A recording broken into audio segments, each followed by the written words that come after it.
चलो एक बार इसको दोबारा समझ लो। क्या था ये? Escape velocity. क्या बताया था एस्केप वेलोसिटी के अंदर कि वो वेलोसिटी जिससे यदि किसी बॉडी को वर्टिकली ऊपर प्रोजेक्ट किया जाए और वो अर्थ के ग्रेविटेशनल पुल से क्या हो जाए, फ्री हो जाए, बाहर हो जाए, तो वो हमारी क्या कहलाएगी? एस्केप वेलोसिटी कहलाएगी। डायग्राम आपके सामने है। अब हमको क्या करना है? मूवमेंट करना है, सरफेस से लेकर इंफिनिटी तक किसी बॉडी को मूव करवाना है। तो हम कोई भी एक पर्टिकुलर पोजीशन मान लेते हैं P, जिसका सेंटर से दूरी कितना दे रखा है? x दे रखा है, ठीक है। अब P से लेकर Q तक जो वर्क डन होगा आपको वही लगेगा फोर्स इनटू डिस्प्लेसमेंट। फोर्स हमारा G अपॉन x स्क्वायर है और इनटू क्या हो जाएगा? ये dx हो जाएगा। टोटल वर्क डन के लिए इंटीग्रेशन करना पड़ेगा और लिमिट जो रहेगी r से लेकर इंफिनिटी तक रहेगी। 1 अपॉन एक्स स्क्वायर का जो इंटीग्रेशन आएगा, पीछे कई बार हो चुका है, -1/x आ जाएगा। और जब हम लिमिट पुट करेंगे, upper limit minus lower limit, 1 upon infinity 0 होने के बाद ये हमारे पास क्या आ जाएगा? वर्क डन आ जाएगा, जो कि होगा Gm अपॉन r। वर्क वाले चैप्टर में हमने वर्क एनर्जी थ्योरम पढ़ी थी कि जो अमाउंट ऑफ वर्क डन होता है वो किसके बराबर होता है? चेंज इन काइनेटिक एनर्जी के बराबर होता है। तो वर्क डन हमारा ये रहा। Final kinetic energy half mv² हो गई।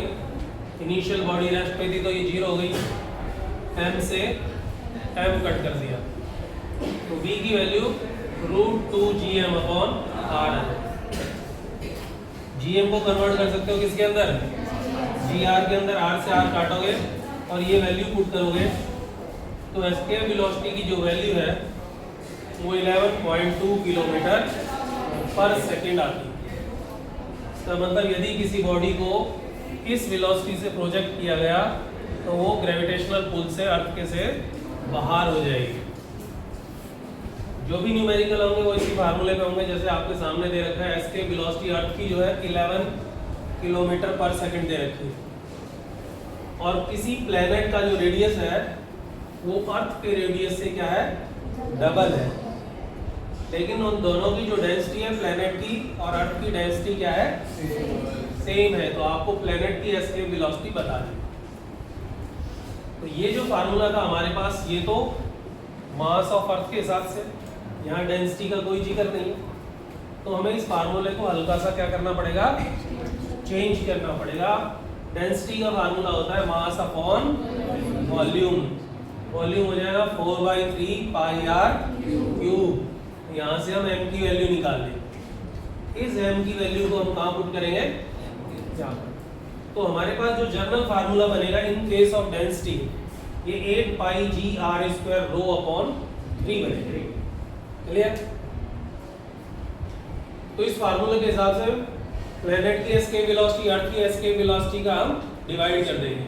जो चीज कटेगी कट जाएगी। हमारे पास क्या बचता है? क्योंकि डेंसिटी दोनों की सेम थी, 8/3 πg कांस्टेंट है, ये कट ही जाएगा। तो हमारे पास सिर्फ बचता है प्लेनेट का रेडियस अपॉन अर्थ का रेडियस का स्क्वायर। तो प्लेनेट का रेडियस कितना दिया हुआ है? Twice of earth. तो ट्वाइस करोगे तो ये स्क्वायर करते ही 4 r e का स्क्वायर हो जाएगा, नीचे r e का, r से r कैंसिल हो जाएगा, रूट में से बाहर निकालोगे 2। तो it is the 2 time to the velocity, escape velocity. ये कितना आ जाएगा? 22 किलोमीटर पर सेकेंड। और यदि आपको दूसरा न्यूमेरिकल जैसे सिंपल दिया जाता, मास ऑफ द प्लैनेट दिया गया है, रेडियस दिया गया है, तो आपको वेलोसिटी निकालनी है तो सीधा सीधा आपका फार्मूला कौन सा लग जाएगा? ये। ठीक है।